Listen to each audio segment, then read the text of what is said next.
All right, this week we get to talk about a very rare headache which typically occurs in 1 in 1,000 people, usually affects the men, ages 20 to 40, but has been described as suicide headaches because of how debilitating the pain is. Now, it's much easier for me to talk about it. Let's kind of let's I unfortunately, especially here on YouTube, we got a popular YouTuber who was on vacation and experienced an episode of these cluster headaches. IShowSpeed. So let's let him say in his own words what he's experiencing right now.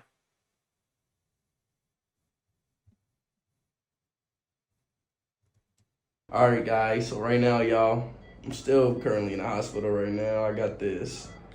I don't know what the hell is all of this. This is some Japanese Tokyo Ghoul Revengers One Piece stuff. But right now, I'm currently still. So what they probably had him on was IV fluids because it is extremely important to be hydrated during an acute episode of this. And obviously, we'll talk about the eye in a minute. Hospital, and I'm hospitalized. I really just want to go home and stream for y'all. I want to go home, play Fortnite, play FIFA 24. I just want to go home and stream, but I don't know how long I'm gonna be here. I'm like I said, I am hospitalized. They can keep me in here for months, weeks, days, or years if they want to. I just did the MRI, whatever it's called, and right now I'm currently still doing this. Like I said, chat, I'm gonna tell y'all the symptoms. And before it starts, usually you get to the point where you're doing an MRI because you're trying to rule out other issues. Obviously, when you come in with a patient with eyelid swelling, increased headache and pain, you just want to make sure infection isn't an issue. So that's why typically you'll do an MRI in that regards. But for these cluster headaches, they feel just that bad. I'm gonna tell you the symptoms that I'm having. Basically, the symptoms that I'm having is like this hurts. I'm having like a huge, it's like an ache right here and back here. So, and this is numb, and this part is numb. So I'm having numbness right here, and I'm having numbness back here, and it aches, like hurts, like a little headache.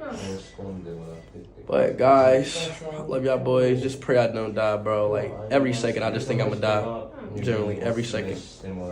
I'm not like, cause it hurts so bad. I don't know what's going on. My heart beating fast. Love y'all. Just pray for me, please. I never experienced anything like this. My mom and dad about to fly all the way to Tokyo from America to Ohio. So please,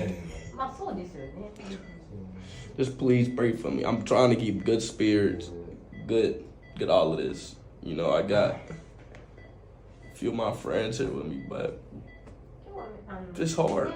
It's hard to be in the hospital when I just want to stream, play FIFA, and talk about KSI forehead. Like, I hate things like this. Piss me off.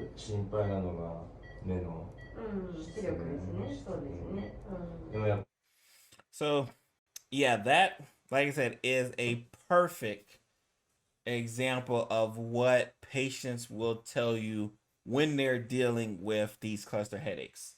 Again, these are these rare headaches that have a list of symptoms that go on, including intense pain. Like, that's number one. Intense pain, that's number two. They really want to let you know just how painful this headache is, as well as the eye swelling, which you can obviously see with his right eye. You can't even see it because the eyelid is so swollen over that. Now, of course, if they would have lifted his eyelid, he would have been able to see because you typically you don't have no vision loss, but the swelling around the eye is so apparent that you really can't see anything. And he mentions that, like, essentially the right side of the back of the head, that one side, whatever side is affected, you're gonna feel it. And it's worse than the tension headache, right? Because a lot of times people will kind of mix up the two. The tension headaches, when we're thinking about tension headaches, that's more stress related. That's something where I can give you like ibuprofen or something to kind of, these are the things where you end up in a hospital.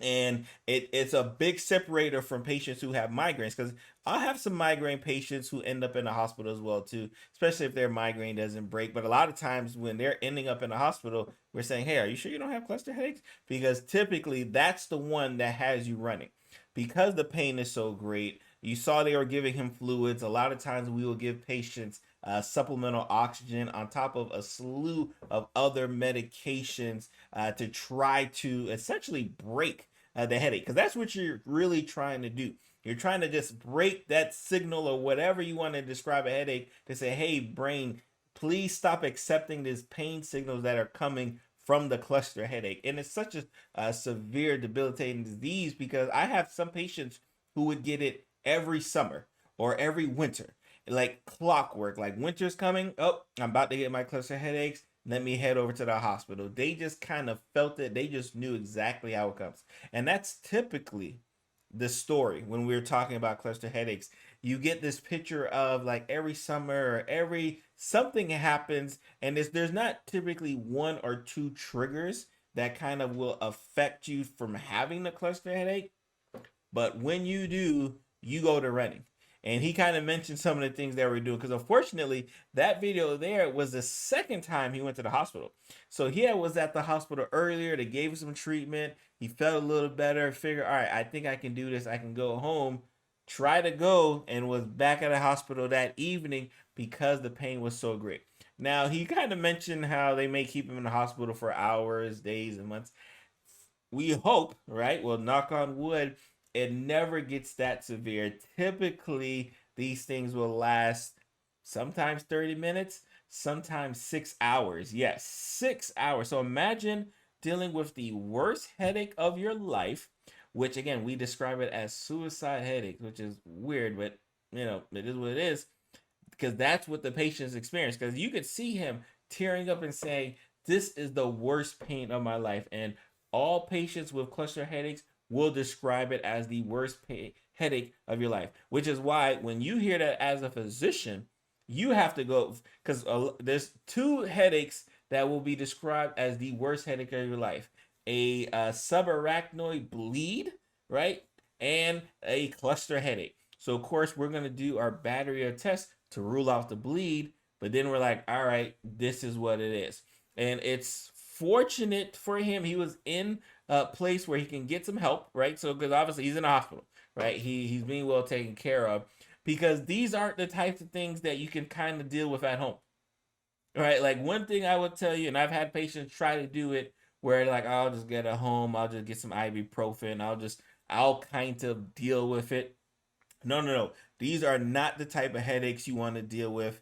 And when the treatment option really is time. Like imagine, like, even though I give you the oxygen, even though I give you the fluid, even though I give you a slew of different medications, and I'll list some in the description.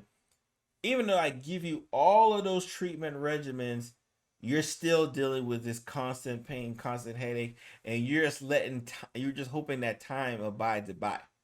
So, Dr. Barry, you're like thinking, hey, so what do we do, right? Is this inevitable? So, for patients who have suffered from cluster headaches, they will likely continue to suffer from cluster headaches.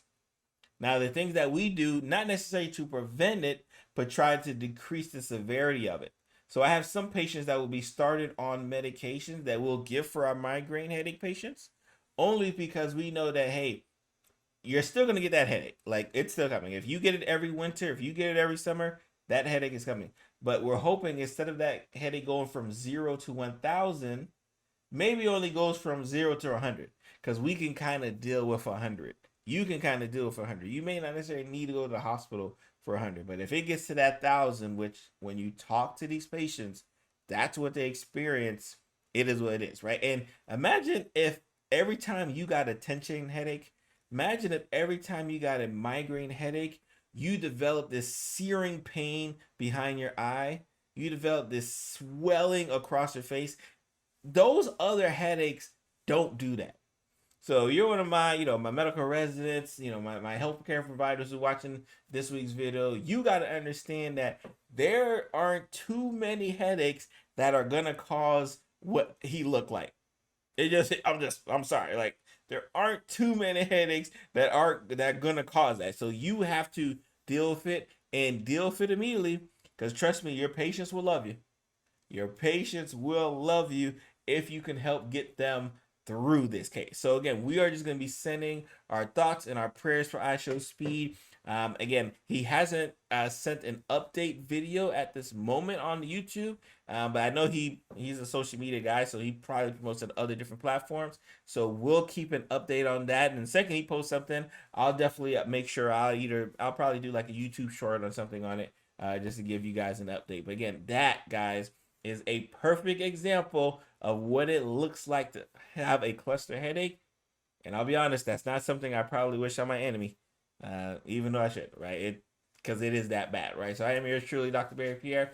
Thank you for coming to another exclusive YouTube show. And today we had to talk about cluster headaches because one of our very popular own, had to deal with it on a personal experience. And in content creator fashion, he recorded it for us all to see. I'll see you guys next week.